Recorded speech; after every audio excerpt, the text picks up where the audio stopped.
일번지 똑똑 네 분 패널과 함께하겠습니다. 신성범 전 의원, 박진영 숙명여대 개건교수, 천하람 국민의힘 순천갑 당협위원장, 이은영 휴먼앤데이터 소장 나오셨습니다. 어서 오십시오. 네, 안녕하세요. 안녕하세요. 반갑습니다. 먼저 대통령 집무실 용산 국방부 청사로 옮기는 것, 이건 놓고 거의 지금 대통령 당선된 지 보름이 지났는데 이 문제로 지금 전국이 완전 대치 상태가 됐습니다.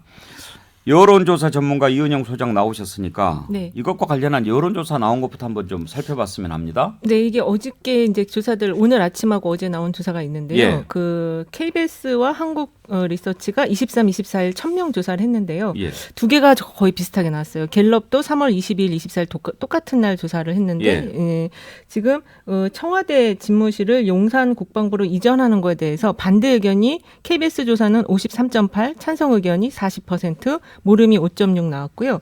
갤럽 조사는 청와대에 있어야 한다가 53%, 용산 집무실로 이전해야 된다가 36%, 10%가 유보 의견이 나왔습니다. 예. 그래서 지금 한 53% 정도가 지금 반대를 하는 것이고요. 찬성 의견이 한 36에서 40 사이 나오는데 요게 한 열흘 전 조사 한 4, 5일 전 조사 미디어 토마토 예. 조사랑 비교를 해보면 그때는 이제 청와대에 집무실이 있어야 한다가 58.1, 집무실 이전에 찬성한다가 33.1이어서 지금 청와대에 있어야 한다라는 의견이 조금 줄어든 감은 있지만 그래도 여전히 반대 의견이 높은 상황입니다.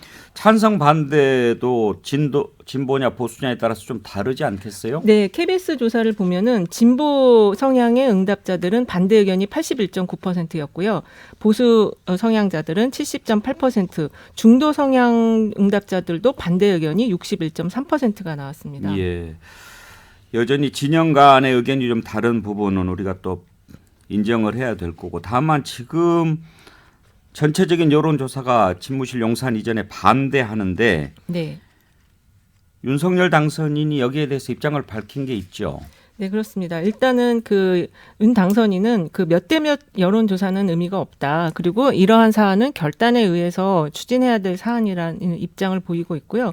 이런 입장을 좀 인수위 이제 시작하기 전부터 여러 차례 지금 밝히시는 것 같아요. 그래서 이게 이제 여론의 흐름을 중요하게 생각하지 않다라는 의미는 아닌 것 같고요. 어쨌든 이전에 대한 게 이전 정부에서도 검토가 되었기 때문에 좀 더 큰 틀에서 한번 변화를 추진해 보겠다 이런 입장인 것 같습니다.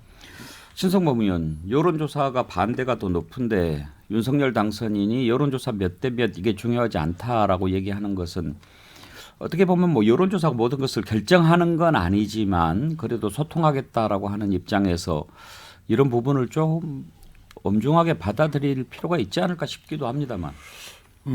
그러니까 이것은 여론조사의 수치로 계량화해서 할 문제는 아니다는 인식을 깔고 있는 거죠. 그러니까 어차피 여론조사해 보면 이게 반대 의견이 적지 않게 나올 거라는 사실. 왜 그러냐면 이건 뭐 시간을 너무 급하게 하는 것 아니냐, 서둘 일이냐, 왜 그러지 뭐 이런 대목이 깔려 있다고 보는 것 같고. 예. 특히나 아시는 대로 김영삼 전 대통령 이래로 청와대를 어찌됐건 개조해야 되겠다 내지는 청와대에서 떠나겠다, 청와대를 시스템으로 바꾸겠다는 그런 공약은 많이 나왔으니까 아마 시간이 가면 5월 10일 이후에 청와대가 개방되고 만일 이렇게 또 용산 시대가 언제쯤인지 모르지만 열리면 여론이 돌아올 거라고 믿는 구석이 있는 그런 발언을 하는 것입니다. 그런데 이제 박진영 교수 지금 53.8, 40.6 이게 KBS 조사한 건데요. 네네. 찬성이 40%라고 하는 것은 윤석열 당선인의 득표율보다 아래인 거잖아요. 윤석열 당선인을 지지했던 분들 중에 중도표는 떨어져 나갔다. 이렇게 이제 저희가 추측하면 될 것 같다는 생각이 들고요. 다만 저는 이제 이 여론조사를 보면서 그런 생각이 듭니다만은 이 여론조사가 사실 좀 왜곡되는 측면이 있습니다. 뭔가 하면요. 졸속 이전에 대한 반대거든요.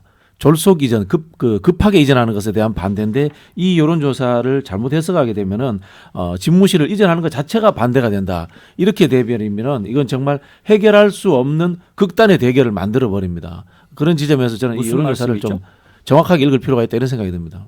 제가 지금 이해를 못했는데 이 여론조사 설문 문항이 졸속 이전에 대한 입장이었습니까? 아니 그렇지 않다는 거죠. 그러니까 이게 보면은 그냥 이전 자체를 반대한다. 그럼 그 이야기는 뭐냐면은 3년이 지나든 5년이 지나든 윤석열 정부 내에도 청와대를 이전하면 안 된다는 식으로 지금 여론조사 설문이 설계돼 버린 겁니다.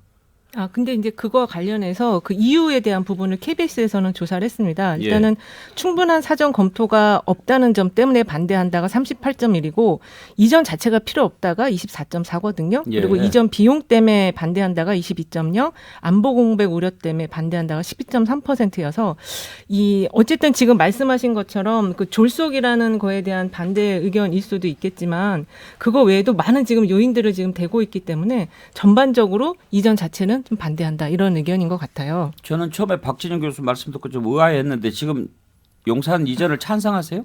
아니요, 저는 뭐 아니 근데 반대하는 여론이 더 높게 나왔는데 장기적으로 이전을 검토할 수 있다라고 저는 개인적으로 생각을 합니다. 예.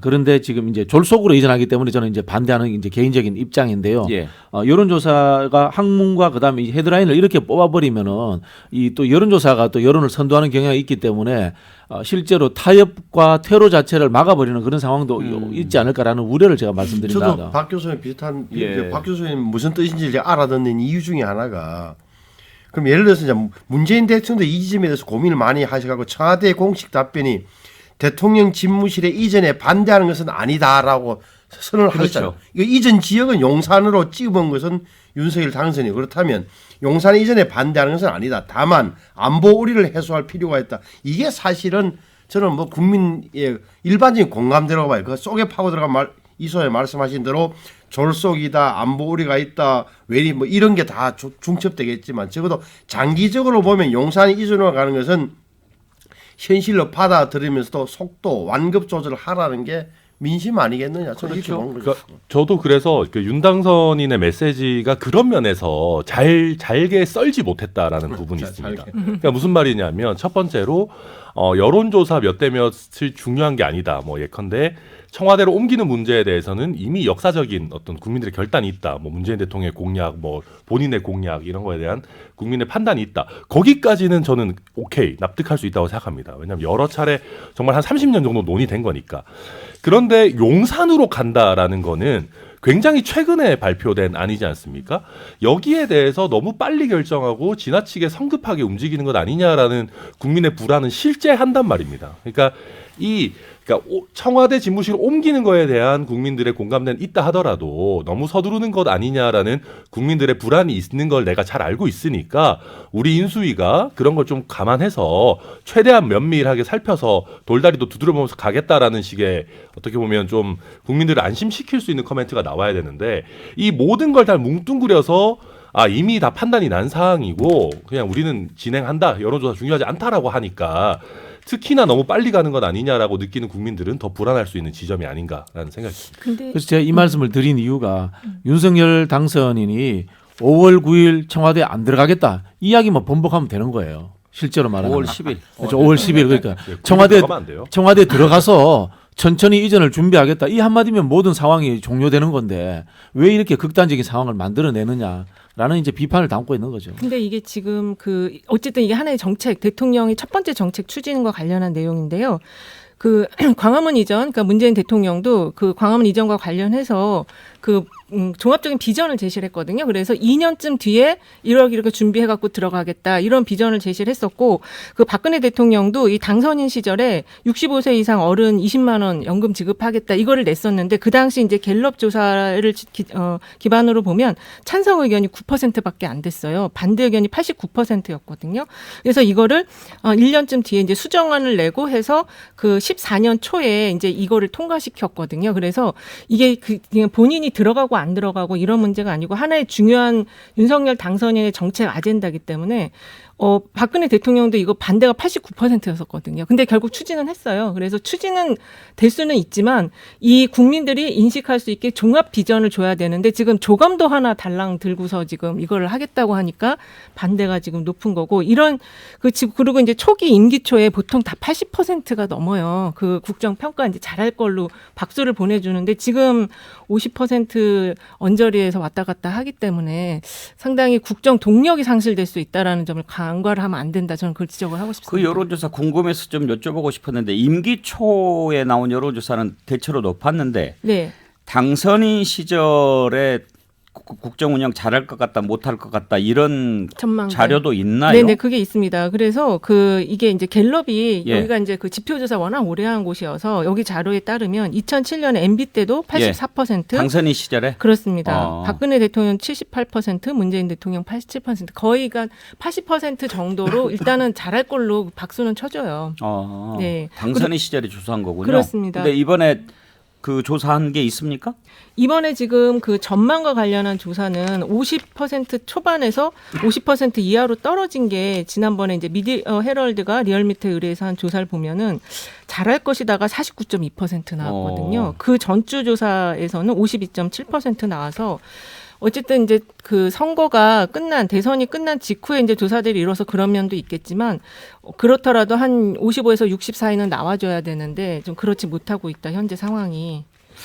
그리고 요거는 대통령 당선인의 메시지 전략이 좀 상당히 너무 좀 강경하기도 하고 너무 이게 촘촘하지 않다. 이걸 지적할 수 있겠어요.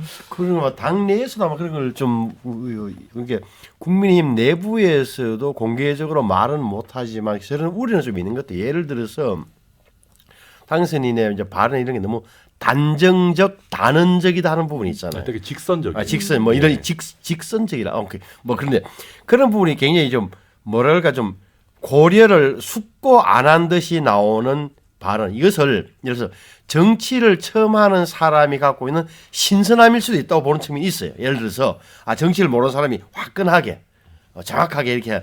그런데 이게 좀 불안한 요소가 있다는 거. 특히나 아시는 대로 5월 10일 날 취임식하고 나서 3주 후에 지방선거가 열리는데 저 대목, 아까도 이현영 소장 말씀하신 대로 초기에 저렇게 기대치가 낮아져 버리면 또 대선 결과에 대해서 불만을 갖고 있던 민주당 지금 뭐 여당 지지자들이 뭉칠 수 있는 계기를 왜 던져주냐. 예. 그 대목에 대해서는 정치적으로 좀 고려해야 된다는 소리가 좀 나오는 편이죠. 그러니까 일부 보수 언론의 반응이나 이런 게 다 보수 원로들의 발언 이런 것도 거기에 기반한 것이거든. 그렇잖아요. 그러니까 적어도 좀 지방선거까지도 좀 길게 보고 무엇보다 5년 임기니까 임기 시작하기 전에 그렇게 강렬하게 대결 국면을 조성하는 것은 정치적으로도 현명하지 못하다는 판단을 내리고 있는 그런 그룹들이 있는 거죠. 천하람 위원장, 우리가 앞으로 5년간 이제 5년간.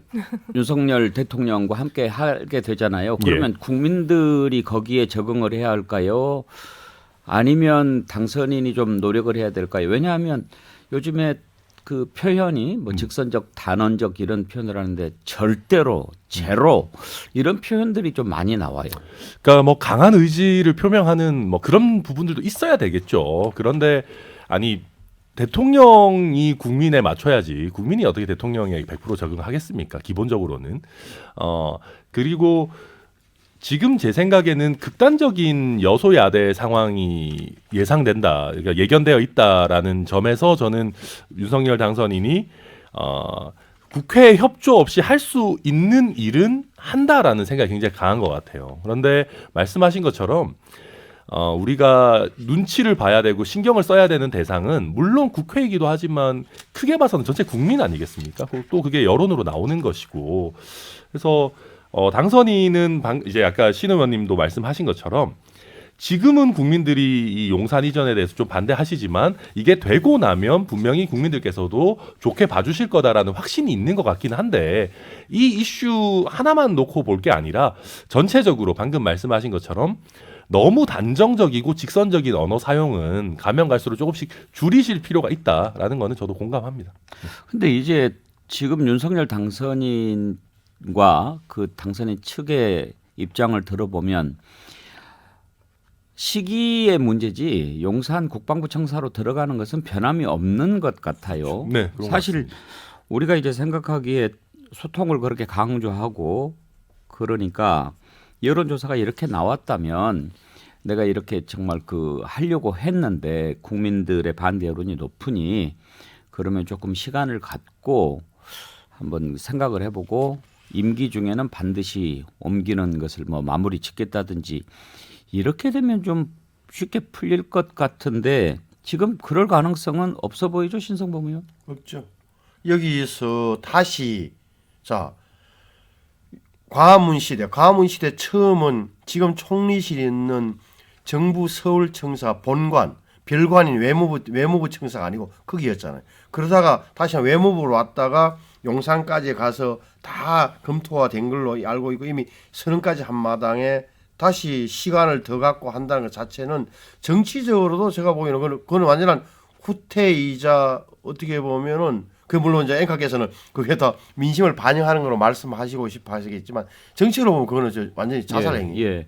그러면 어떻게 해야 될까요? 일단 현재 크게 보면 용산 가는 것은 이제 확정적인 것 맞습니다. 같고 네. 또 한 가지 확정적인 것은 취임식 전에 가는 것은 또 어려워진 것 같아요. 불가능한 거죠. 이제 물리적으로 그렇잖아요. 네, 그러면 그 사이에 그 사이에 어떻게 해야 될 거냐 하는 건데 지금 윤석열 당선인 쪽에서 나온 얘기는 나 통이동에서 그냥 일 볼란다. 그리고 현실적으로 그 방법밖에 없는 거 아니에요?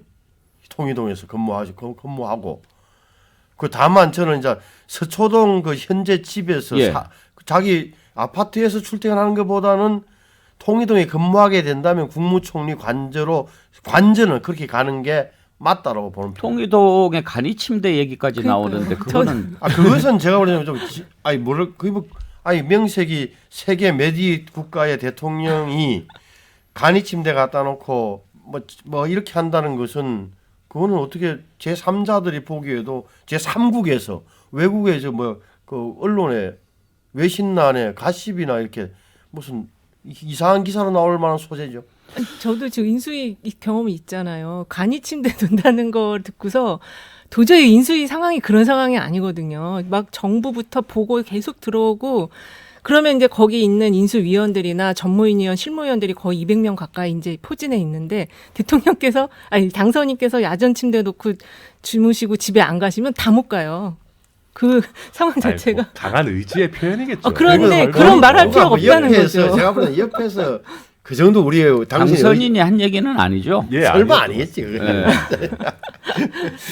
근데 그렇게 주위 분들이 받아들여져서 오버해가지고 좀 오버. 감정적인 이야기들을 쏟아내는 요즘에 게 주위 문제예요. 사람들이 문제예요. 예를 들자면은 문재인 대통령은 약속을 못 지켰는데 윤석열 당선인은 지킬 것 같으니까 샘나서 그런 거 아니냐 뭐 이런 이야기도 하거든요. 근데 윤석열 당선인도 약속을 지키는 게 아니에요. 원래는 광화문 가려고 하셨던 거잖아요. 그래서 용산으로 간다고 하니 그건 약속을 지키는 게 아니거든요. 그런 식으로 해서 또 현 정부를 도발할 필요도 없어요. 이게 감성적인 문제가 아니고 현 정부를 자꾸 도발하면은 현 정부는 어쩔 수 없이 법률 제도적 테두리 안에서밖에 할 수 없다라는 쪽으로 물러설 수밖에 없거든요. 그런 측면에서 저는 일단 이 당선자 주위의 분들의 이 태도의 문제를 1차적으로 좀 지적할 수밖에 없습니다. 맞아요. 박진 교수님 말씀 잘하시고 저도 하나 덧붙이고 싶은 이 대목인데 용산으로 가는 게 주술적 이유가 있다는 이것도 사실은 좀 근거도 별로 없고 아니 광화문 외무부 청사에서 용산 가는 게 며칠 만에 결정된 게 다 나온 마당에 며칠 안에 그 며칠 사이에 뭐가 점쟁이나 누가 주술한 사람이 옹기락해서 누가 법사가 이렇게 했다는 것도 논리적으로 맞지 않나. 그러니까 그 부분도 역시 용산 가는 게 역시 주술의 논리에 따른 것이다라는 것도 사실은 좀 안 해줬으면 좋겠어 사실. 이 주술하고 사실 물론. 우리 풍수지리는 좀 구별하셔야 돼요. 구별하셔야 되는데 그럼에도 불구하고 이제 윤석열 당선인께서 공간이 의식을 지배한다 이렇게 이야기했지 않습니까? 공간이 의식을 지배한다는 게 이게 풍수지리 논리입니다. 사실은 그런 부분이 존재하고 저는 건축학자들도 그런 건축학자들도 얘기하죠. 이야기합니다. 건축학자들도 풍수지리를 다 이거 과학적 통계를 가지고 이야기를 다 합니다. 하는 측면인데 그럼에도 불구하고 저는 윤석열 당선인께서 좀 더 과학적으로 접근하시는 게 맞다 이런 말씀을 드리고 싶고요. 통이동 문제도 마찬가지예요. 통이동이도 뭐 그 근처에 안 가든 뭐 있을 겁니다. 거기에서 뭐 주무시고 일을 할 수 있다고 봅니다. 그러면은 국가 안보 시스템이라든가 또 보안 시스템 이런 것들이 거기는 작동이 안 되고 있어요. 공간이 의식을 지배한다라는 말도 어느 정도 일리가 있기는 하죠. 그 건축학자 유현준 교수 맞습니다. 예, 맞습니다. 글을 예. 보면 공감이 가는 부분이 많아요. 이번에 표현하면서 뭐 뷰가 좋다 이런 표현을 해서 뭐 아파트 구하러 다니냐 이런 비판을 듣기는 했지만 유현준 교수가 쓴 책을 보면 지금 우리 학교 건물이라든지 이런 구조가 교도소하고 거의 비슷하게 지어졌다는 거죠. 거기에서 무슨 창의성이 나오겠느냐. 맞습니다. 그런 부분은 공감할 만한데 공간이 의식을 지배하기는 하지만 또 대통령이 누구냐 어떻게 하느냐에 따라서 공간을 어떻게 쓸 수 있느냐 하는 말도 생각해봐야 되잖아요. 네, 물론 뭐 저도 그런 말씀도 맞다고 봐요. 그러니까 이 정도의 의지, 그러니까 용산으로 옮기겠다라는 강한 의지를 가지고 현재 청와대에서 그 정도로 강하게 소통 의지를 밝힌다면은 충분히 할 수 있는 것 아니냐라는 말씀도 뭐 충분히 일리가 있고요. 그런데 지금까지 우리 아주 오랜 기간 청와대를 써왔는데 다른 대통령들도 그러면 소통하려는 의지가 없었겠느냐. 그러니까 이게 뭔가 반복해서 국민들과의 관계 내지는 언론과의 관계에서 그 수많은 대통령들이 불통 얘기가 가면 갈수록 나오는 것은 뭔가 이유가 있지 않겠느냐라는 생각인 것 같고요. 근데 천하람 위원장 이건 어떠세요? 네. 정말로 그렇게 의지가 강하다면 청와대에 들어가 가지고 다른 모습을 보여주는 거예요. 자, 여기 이렇게 와서 보니까 정말 집무실과 비서동 또 기자들과 너무 멀리 떨어져 있어서 잘 안 된다. 이걸 좀 구조를 바꿔서 한번 해보자. 내 걸 완전히 붙여라. 그래서 바로 옆에서 비서들과 함께 얘기도 하고 기자들과 소통할 수 있게 하고 경내도 너무 멀리 있으니 이거 여기까지 좀 개방을 하자. 그래서 내가 토리 끌고 다니는 거 시민들과 함께 보도록 그렇게 하고 경호도 좀 느슨하게 하고 이런 모습 보여주는 것으로 노력을 하는데 1년간 해보니까 그래도 이런 노력만 갖고는 안 되고 아무래도 옮기는 게 나을 것 같다라고 하면 국민들이 더 많이 지지하지 않을까요? 네, 뭐 저도 뭐 그런 안도 충분히 할 수 있다고 생각하고요. 그리고 사실은 그렇게 하는 게 어찌 보면 같은 환경에서도 내가 문재인 대통령에 비해서 훨씬 더 열심히 언론 내지 국민들과 소통한다라는 걸 보여줄 수 있는 더 극명한 대비가 될 수도 있습니다. 뭐 공간을 다르게 해서 뭐 앞으로 더 잘하겠다라는 것도 뭐 일리는 있지만 그러니까 제가 봐도 뭐 방금 진행자께서 말씀하신 안도 충분히 할 수 있는 것 같은데 근데 일단 당선인의 의지 자체가 지금 청와대라는 공간 자체가 그렇게 할 수 있는 형태가 아니다라는 생각이 굉장히 강한 것 같아서 뭐 당선인의 나름의 판단이겠죠. 예. 요즘은 과학이 의식을 지배해야 되는 시대로 바뀌어야 됩니다. 사실은 솔직히 말씀드리면 공간 이야기는 이런 거 아닙니까? 이 옛날식의 과학입니다. 이 풍수지리라는 것도 그런 부분이 있고요. 풍수지리는 아니죠. 아니 풍수지리가 나쁘다는 의미가 그러니까 아니에요. 그런 거고 풍수지리를 그다음에 너무 예를 넓게 들자면은 해석하시는 것 같아요. 이 뭐 예. 혼밥을 나는 안 하겠다라든가 국민들과 나는 나가면서 소통하고 막걸리도 마시겠다는 이게 소통의 방식이 아니에요. 냉정하게 문재인 대통령도 비판받는 이유가 뭔가 하면은 기자들과 소통을 잘 안 하는 거잖아요. 기자들이 사실은 국민을 대신해서 취재해서 알려주는 사람들이지 않습니까? 자주 춘추관에 내려가서 기자들한테 백브리핑도 하고 뭐 사소한 이야기도 해주고 이러면은 얼마든지 소통이 잘 되는 겁니다. 어느 공간에 있는 게 중요한 게 아니고 그러면 윤석열 당선인이 해야 될 일도 기자들과 자주 만나는 거 그다음에 SNS라든가 현대 과학의 문명의 산물들을 활용해서 소통을 자주 하는 것을 이렇게 생각해야지 누구하고 밥 먹으러 간다 어디 가서 악수했다 이걸로 자꾸 접근하시는 것 자체가 저는 옛날 방식이다 이 말씀 드리고 싶습니다. 제가 현역 의원 시절에 청와대 가서 느꼈던 감정을 한번 말씀드린 적이 있는데 들어가서 보면 아시는 대로 전부 다 명찰 달고 사진 한번 찍고 밥 먹고 했던 그런 기억도 한 두 분 있어요. 이거 근무했던 사람들 이야기 들어보면 첫째 청와대 근무하면 뭐거든요. 잠깐만요. 시간이 다 돼가지고 2부에서 또 이어가도록 합시다. 네, 이 문제 어떻게 보면 참 쓸데없는 얘기하고 있는지도 몰라요. 당선인 의지가 워낙 확고해서. 네, 전하는 말씀 듣고 2부에서 이어가죠.